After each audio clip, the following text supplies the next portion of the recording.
necessary until you reach your next position.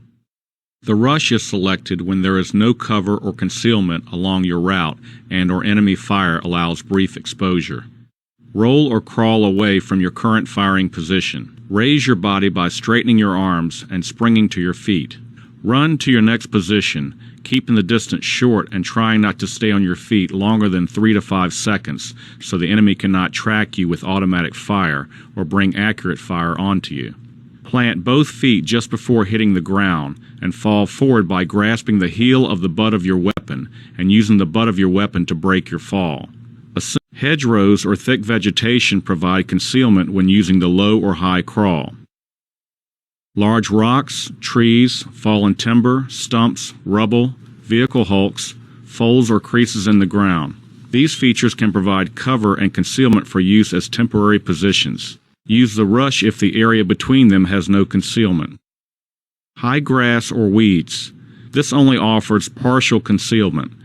Use the rush since the use of the high or low crawl could be detected due to the movement of vegetation. Select the next position and the route to it based on the following criteria. Exposes you to the least amount of enemy fire. Doesn't require you to move in front of other members of your element. Communicate your plan with your buddy so that he can cover you until you reach your next position. When moving as a member of a fire team, the team leader will select the best route and control covering fire. Stay with your team leader and follow his example.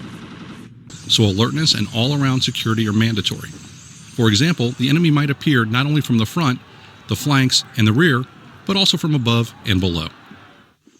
There are several rules of movement to remember when moving through an urban terrain.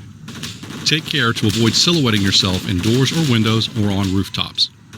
Avoid open areas like streets, alleys, and parks. Make a visual reconnaissance of the next position before moving. Conceal movement with smoke or covering fire and by using buildings, rubble, and vegetation.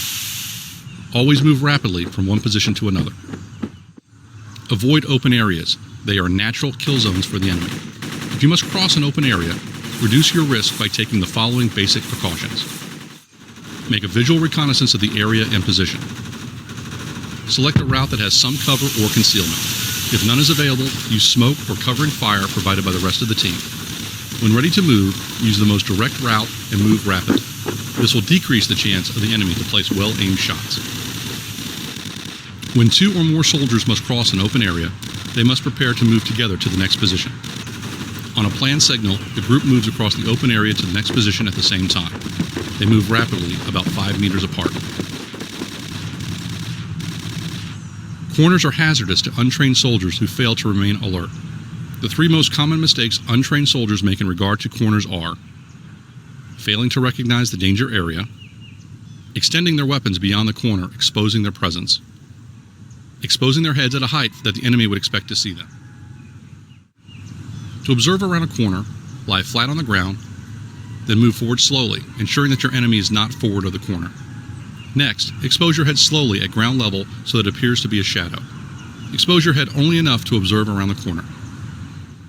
Moving through an urban environment can present some unique challenges to you and your unit, but with preparation and training, they can be overcome and you can successfully accomplish your mission.